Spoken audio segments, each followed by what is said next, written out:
Nobody warns you about her. Not your father, not your friends, not the therapist you'll eventually end up sitting across from, trying to explain why you feel so tired all the time, so hollowed out, even though nothing obviously terrible has happened. She didn't hit you, she didn't cheat on you, at least not in the ways you can prove. She just broke something in you, quietly, systematically, over months or years in a process so gradual you didn't notice it happening until you looked in the mirror one day and didn't recognize the man looking back. That's what a narcissistic woman does, not with explosions, with erosion. And the reason most men never see it coming is because she doesn't look like a threat. She looks like everything you ever wanted. This is the psychology behind it, all of it, the charm, the chaos, the confusion, the collapse. And if you recognize yourself in any of this, you're not weak, you're not stupid, you were targeted.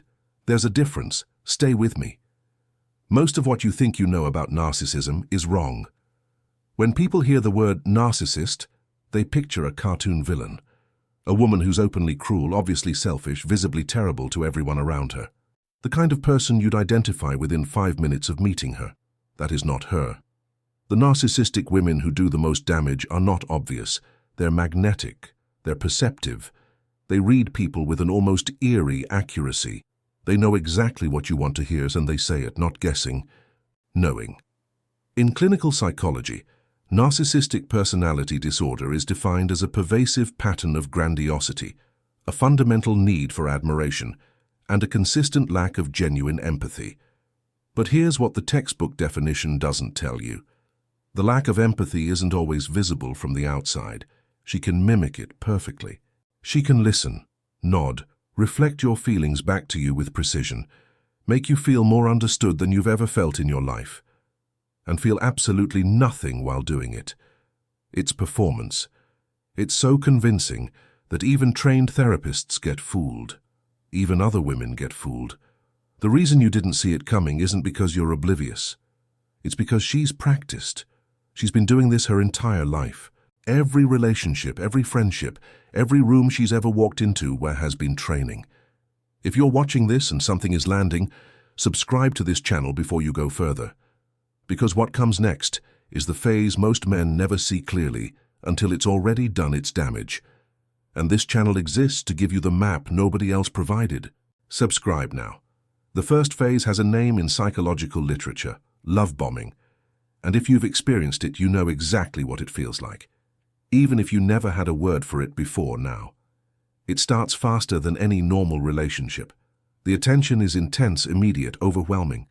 She calls you her person within 2 weeks. She talks about the future before the first month is over.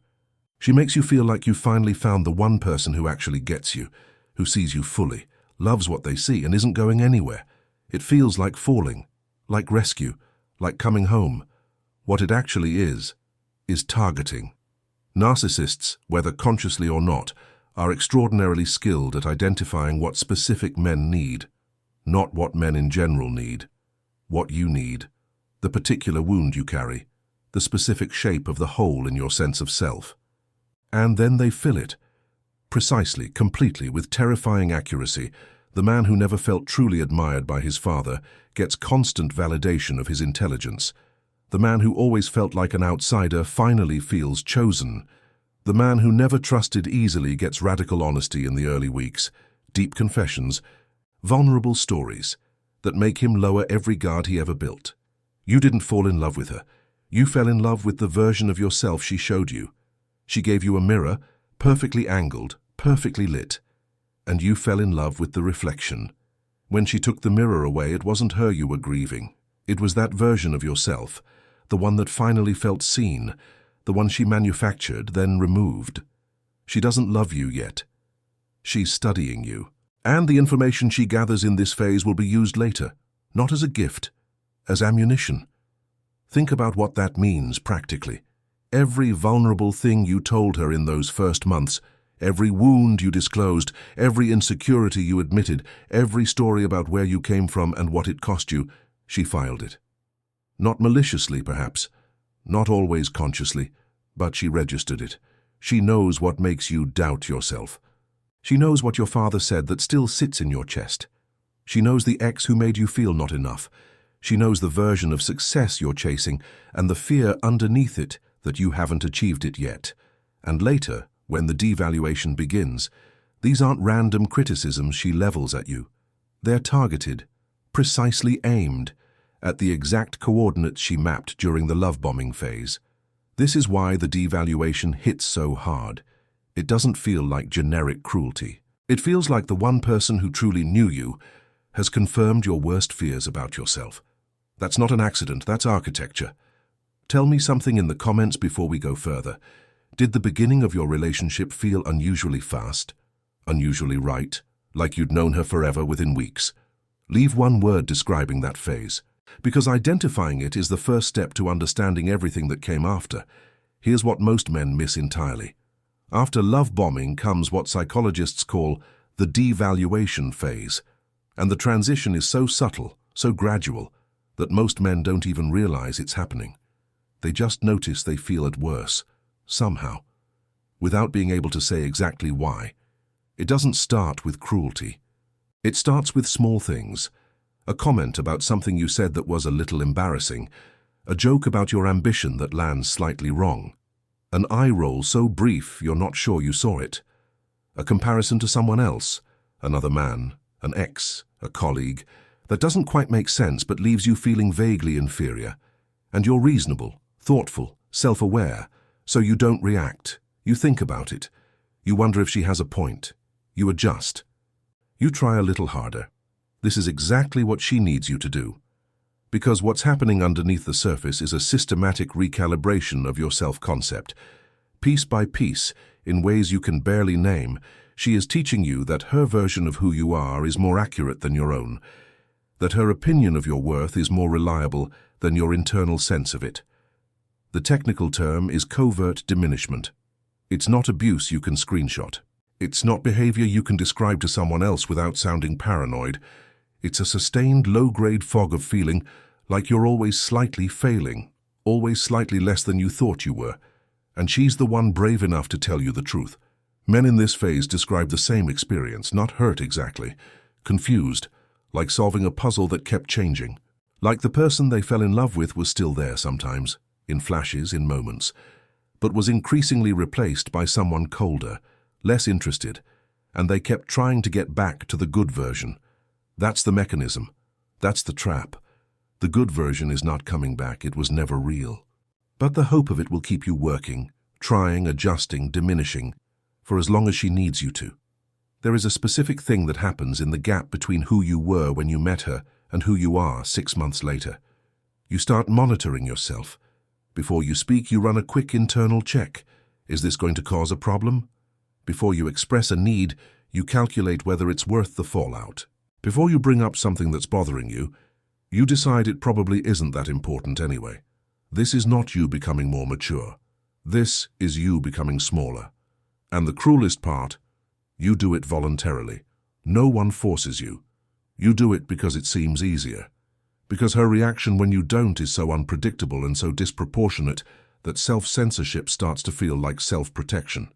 It isn't. It's surrender. Incremental and invisible. Surrendered in pieces so small you never noticed handing them over. Then comes what men almost never discuss publicly. This is the part no one talks about, not the anger. Men can usually get to anger eventually, but the specific, disorienting confusion of being in a relationship with a narcissistic woman, the experience of genuinely not knowing what's real, that one rarely gets named. It has a name. Gaslighting. If this has a name in your experience, if you've lived this specific fog, hit the like button, not as a metric, as a signal to yourself that you're done pretending it didn't happen. The word gets used casually now, cheapened by overuse. But the original psychological concept describes something precise and devastating, a sustained process in which one person causes another to question their own perception of reality. You remember the conversation differently. She insists you're misremembering. You felt hurt by something she said. She explains why you're being too sensitive. You noticed her pulling away. She says you're being insecure and paranoid. You bring up a pattern you've noticed. She tells you you're the one with the problem. Again, again, again. Over time, repeated experiences of having your perceptions denied create genuine uncertainty about your own reliability as a witness to your own life. You stop trusting your read on situations. You start filtering everything through the question, am I imagining this? This is not weakness. This is the predictable cognitive response to a sustained pattern of invalidation. And it is one of the most effective forms of control that exists in human relationships, because it doesn't require force. It simply requires that you trust her version of events more than your own. The men who take longest to leave aren't the most naive. They're often the most reasonable, the most empathetic, the most intellectually honest, because their very willingness to consider the possibility that they might be wrong, a quality that is, in every other context, a virtue, becomes the lever she uses to keep them stuck. This is worth sitting with. The same quality that makes you a good partner, a good friend, a good person, the willingness to genuinely reconsider your position when someone challenges it, is the precise vulnerability she exploits. She doesn't need to be right. She only needs you to take the possibility of her being right more seriously than you take your own direct experience. And for a man who values fairness and accuracy, that's not hard to do. It feels responsible, humble, adult. It is none of those things in this context. In this context, it is the mechanism of your own erosion, and recognizing that is not an invitation to become closed-minded. It is an invitation to notice the difference between genuine self-examination and a pattern of consistent, one-directional doubt being applied only to your own perceptions and never to hers. This isn't about hating women. It's about a pattern, documented, clinically described, repeated across demographics with disturbing consistency. The goal here is not anger. The goal is a map. Let's talk about the discard. Because everything we've covered, the love bombing, the devaluation, the gaslighting, all of it has been building toward this. And the discard is, for many men, the most psychologically damaging part of the entire experience. By the time a narcissistic woman decides you're no longer useful, no longer providing the level of admiration she requires, no longer an effective mirror for her grandiosity, she has already found your replacement. This is almost always the case. She does not leave relationships. She transitions between them. The new supply is in place before you are gone, and so the discard, which to you feels catastrophic and sudden, to her feels completely logical and administratively tidy. What makes it devastating is not just the loss of the relationship. It's what comes after. The man who has spent months being systematically destabilized, who has had his self-concept eroded, who has been trained to question his own perceptions, who has poured increasing amounts of himself into trying to be enough. This man is now alone with all of that, and devastatingly often what he does next is try to win her back. Not because the relationship was good, but because the discard reactivates every wound she spent months carefully excavating. The specific shape of the validation she provided in the beginning, which no one else is currently providing, creates a craving that feels indistinguishable from love. It is not love. It is trauma bonding. The clinical definition, a powerful psychological attachment formed between a person and their abuser, driven by cycles of intermittent reinforcement. The good moments, rare, unpredictable, increasingly brief, create stronger attachment than consistent love would, because the brain learns to seek them. This is the mechanism of gambling addiction applied to human relationships. Not knowing when the next good moment will come, working harder, adjusting further, tolerating more because of what you got last time. Men don't talk about this because they believe being affected this deeply is a kind of weakness. It is not. It is the predictable outcome of a process designed, consciously or not, to exploit exactly the qualities that make you capable of loving someone deeply. Your capacity for loyalty, your willingness to try, your refusal to give up. These are not the things that made you vulnerable. These are the things she found and used. Understanding this distinction is not a small thing, because most men who have been through a relationship like this walk away with a private theory about themselves. The theory goes, I was weak, I was naive, I should have known better, I let this happen. And because that theory feels like self-awareness, like honest accountability, they hold on to it. But the theory is wrong. The capacity for loyalty is not a flaw. The ability to love deeply is not a flaw. The willingness to try, to stay, to believe the best of someone, none of these are the problem. The problem was the specific person those qualities were directed toward. A person who recognized them, valued them as a resource, and consumed them without reciprocation. That is not a character flaw in you. That is a targeting decision she made. Leave a comment below. One behavior. Just one. The thing she did that you kept explaining away for too long. The thing you wish someone had named for you a year earlier. Because someone reading this right now is still in it. Still adjusting. Still telling himself it's not that bad. Still telling himself he's the problem. Your comment might be the thing that changes that, and that is not a small thing. Let's end with something that almost never gets said in these conversations. This is not a video about hating women. Narcissistic personality disorder, in all its forms, emerges from environments of profound psychological wounding, cold parenting, inconsistent caregiving, love contingent on performance. The women who develop these patterns are not simply choosing cruelty. They are operating from an architecture built on deep, often unconscious pain, and survival strategies so automatic they calcified into personality structure before there was ever a chance to choose differently. This does not excuse the damage. It does not mean you should stay. It does not mean your pain is less real because hers is real too. But it matters, because the man who understands where this comes from is not the man who spends years in fury at a woman who genuinely cannot see what she did to him. He is the man who grieves what he lost, understands why it happened, and eventually turns back toward his own life with something hard-won that looks like clarity. The men who heal fastest are not the ones who most thoroughly villainize their former partner. They're the ones who most thoroughly understand what happened and who choose, with full information, to invest their attention in themselves. Understanding what happened to you is not the end of the process. It's the beginning. The man who walks away from a relationship like this with only bitterness is still organized around her.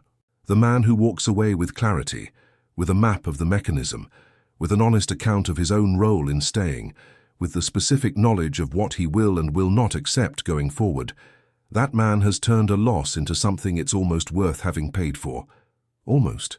The work ahead is not about becoming harder, not about walls or numbness or a permanent retreat from closeness.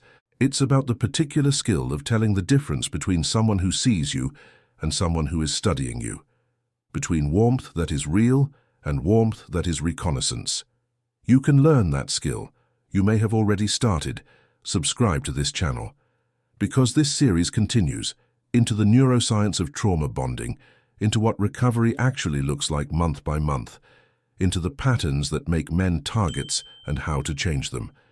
This is not a space for comfortable answers. It's a space for the real ones. Subscribe now. Now go build something with what you've got left. It's more than you think.